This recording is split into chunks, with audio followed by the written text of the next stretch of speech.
bienvenida ya a Carlos Santiso, profesor del Máster en Finanzas Corporativas del IEB. Buenas tardes, Carlos, ¿cómo estás? ¿Qué tal, Javier? Muy bien. Por aquí andamos. Bueno, primero opiniones del dato del día, el dato de inflación del PCE. Parece ser que la general sigue en esa tendencia a la baja, aunque los precios, recordamos, siguen incrementando, lo que pasa que en menor magnitud que lo que lo hacían el mes pasado. La subyacente se mantiene todavía fuerte. ¿Cómo estás viendo esto? ¿Inflación pegajosa durante más tiempo? ¿Tenemos que habituarnos ya a unos niveles de inflación más altos? Sí, desde luego que la inflación subyacente parece pegajosa y desde un punto de vista más micro, yo lo veo en gran parte de las compañías que están repercutiendo los precios. Por ejemplo, en el sector del vidrio, que hemos hablado muchas veces y al que estamos todos los ciudadanos muy expuestos, véase por el vino, la cerveza y demás, este año espera un incremento, los líderes en Europa, de precios del más del 15%, y el año pasado ya nos metieron un 20% de pricing.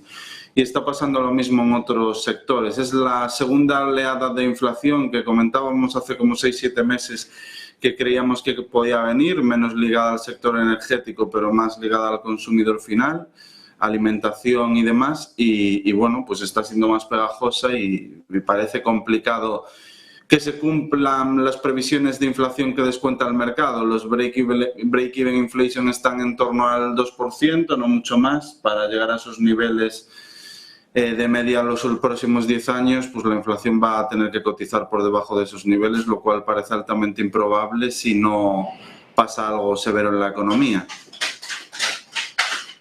Carlos, parece ser que además la economía, hablando de eso, bueno, sí que es verdad que no sale en cuanto a lo que se esperaba un crecimiento a lo mejor más alto en la eurozona y también en Estados Unidos.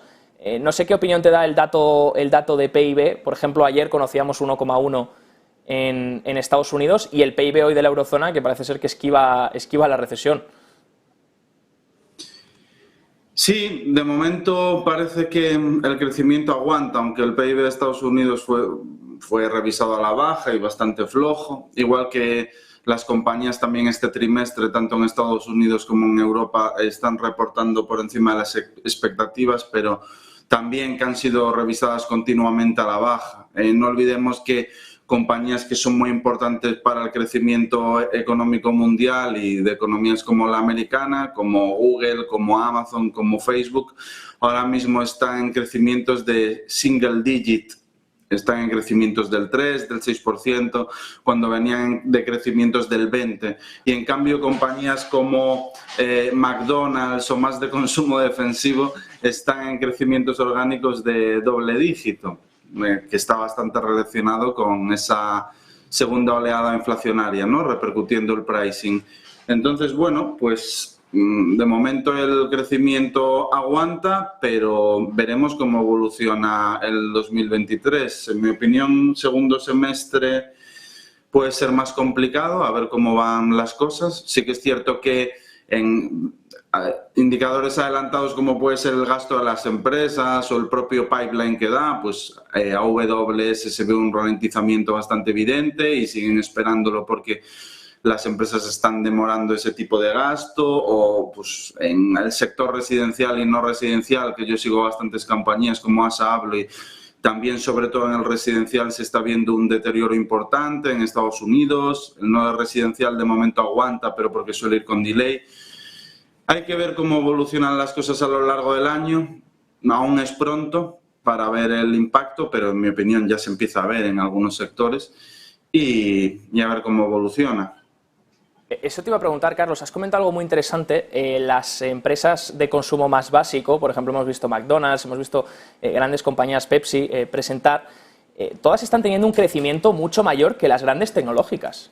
Por ejemplo, Google celebraba los resultados, pero el crecimiento era del 3%. Sigue siendo un crecimiento menor a la inflación, con un incremento en costes mayor. Microsoft sí que es verdad que el crecimiento era más alto, pero claro, ¿cómo es esto? ¿Hay que redefinir a las empresas de consumo básico y darles un nombre más tecnológico para que empiecen a ser valoradas como deberían estar?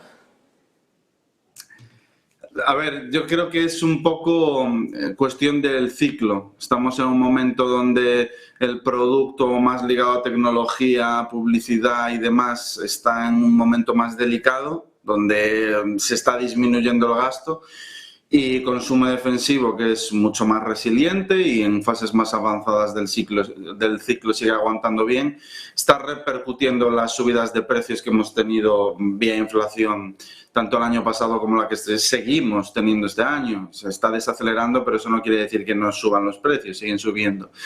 Entonces yo creo que va más ligado a eso, que son sectores que pueden repercutir de una forma sencilla la inflación, tienen pricing power y es lo que estamos viendo. Son los que mejor están aguantando también sus cotizaciones. McDonald's, yo te diría, no es una compañía que siga de cerca, pero me atrevería a decir que cotiza un múltiplo superior al de Google.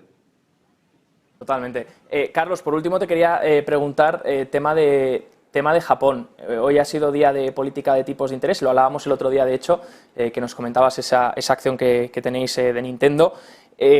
Aprovecho para preguntarte sobre la decisión de Ueda, si te parece la correcta mantener esa política de tipos ultralaxa. También la caída del yen, que no le ha gustado mucho la noticia, parece ser que estaba esperando a lo mejor algún tipo de cambio en el control de la curva o algo así. Claro, mientras tanto, las acciones japonesas haciéndolo muy bien. Es que el índice, de hecho, de small caps japonés está superando a todos sus pares mundiales a día de hoy. Parece ser que lo hace, pero en silencio, además, sin llamar mucho la atención. Sí, a ver, en general el caso a nivel mundial es, en mi opinión, bastante grave en cuanto a política monetaria se refiere.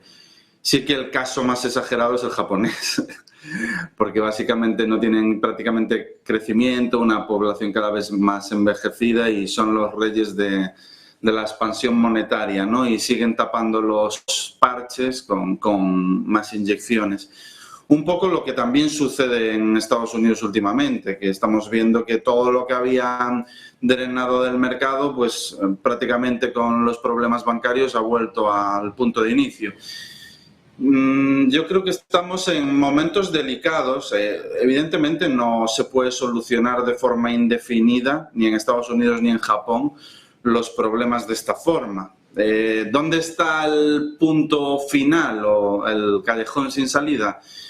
En la confianza que tengas sobre la divisa. El yen japonés no es la divisa que era hace 10 años, ha perdido bastante confianza.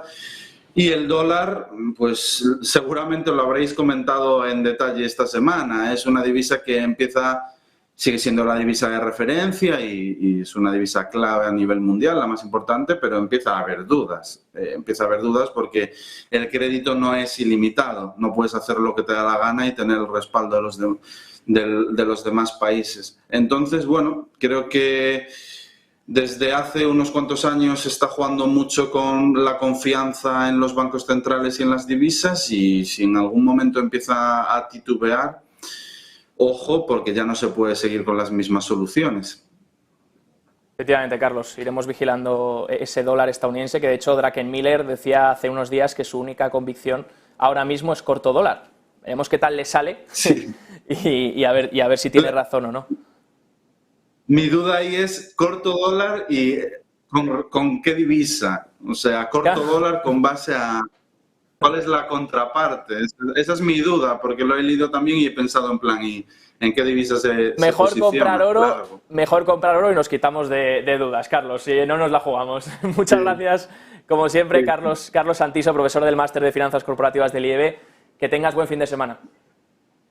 Igualmente, Javier, buen fin de hasta luego. Chao, chao.